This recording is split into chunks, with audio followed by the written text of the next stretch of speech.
किसान बहुत पैसे वाले होते हैं, पर वो अच्छा किसान होना अकलमंद। ऐसा किसान ना हो कि बस खेत में डाल दियो और सोए को घर जाएगा 3 महीना बाद देख रहे हो खेत है, तो घाटो ही पड़ेगा या खेत में। तो किसान ऐसा होना चाहिए जो अमेरिका में है, रूस में है, ऐसा किसान होना चाहिए, जागरूक। किसान कैसा होना चाहिए? हमारे यहां के कैसे किसान हैं? अब आलू बो रहे तो सब आलू ही आलू कर रहे हैं, सरसों बोएंगे तो सब सरसों ही सरसों करेंगे। अरे सब दुनिया जो कर रही है वो मत करो, तब माल आता है। जो सब कर रहे हैं वही कर रहे हैं तो कहां कब मिलेगा तुम्हें?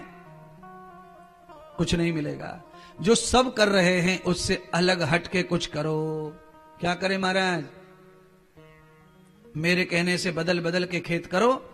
एक आदमी आलू करे, गेहूं करे, सरसों करे, जो कुछ करे करे, उसके पास 20 बीघा खेत रहने दो और तुम्हारे पास 3 बीघा खेत रहने दो। तुम 20 बीघा वाले को पटक ना ले तो मेरी बात कह देना। क्या करे महाराज? फिर सोनो बोंगे, चांदी बो में बामे। हाँ, सोना चांदी बो उसमें, उसी से ही आएगा पैसा। क्या करना चाहिए फिर? सीजन में 5 प्रकार की सब्जी हर समय अपने खेत में लगा के रखो। सब्जियां हर 3 महीने में बदल बदल के सीजन के साथ सब्जी लगाते रहो महाराज। अदरक लगाओ, हल्दी लगाओ, सब्जी, शकरकंद लगाओ, पैसा आएगा महाराज। शकरकंद लेने चले जाओ, पता चल जाएगा 60 रुपया किलो बिक रही है। लौकी के भाव देख लो बाजार में जाके। और ये धोखा नहीं देती है लौकी, तुरई, ये ध्यान रख लेना, ये धोखा देने वाली फसल नहीं है। करो, आपको समृद्ध करेगी। जो सब कर रहे हैं वही करोगे तो समृद्ध नहीं हो पाओगे। हम देख रहे हैं, हमारी उम्र हो गई तब से हम कई लोगों को देख रहे हैं आलू की खेती करते करते करते करते घर पे कलेऊ ना कर पा रहे, कलरू ना मार पाए घर पे अभी तक।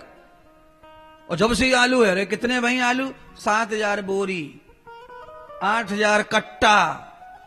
तो इतने पैसा कहां गए, कहां से आए, कहां गए पतो ही ना है। वही गूदड़ी है, वही सोफा है, फटो फटायो, बदला कुछ नहीं है। और एक सब्जी बेचने वाला, टमाटर, तोरई, घिया बेचने वाला नई टीवी ले आयो, नयो फ्रिज ले आयो, नयो सोफा ले आयो, नयो कंप्यूटर छोड़िए दिलवाए दो। ये सारे काम मैं तुम्हें सिखा रहा हूं।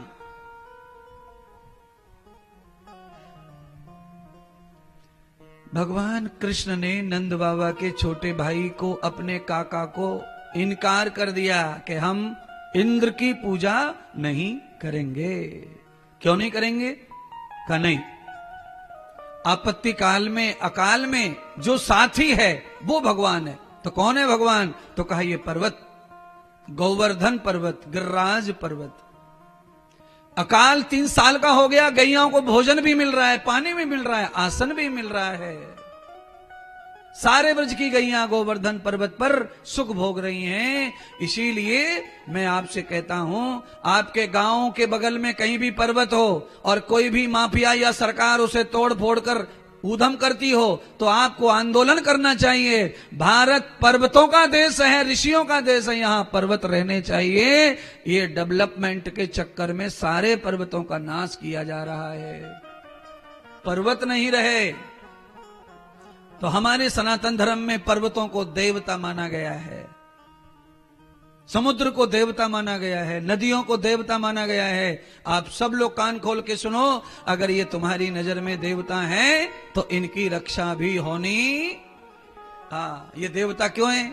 ये देवता इसलिए जब अकाल पड़ जाएगा, कहीं कुछ नहीं रहेगा, ये लिख लो, जब कहीं कुछ नहीं रहेगा, पूरी धरती बंजर बंजर हो जाएगी, तब भी हिमालय पर आपको अनाज, सब्जी, रोटी, औषधि, जड़ी, पानी, ये सब प्राप्त होगा। हिमालय पर पानी रहता है। हिमालय से कितनी नदियां बहती हैं महाराज। पर्वतों को तोड़ तोड़ के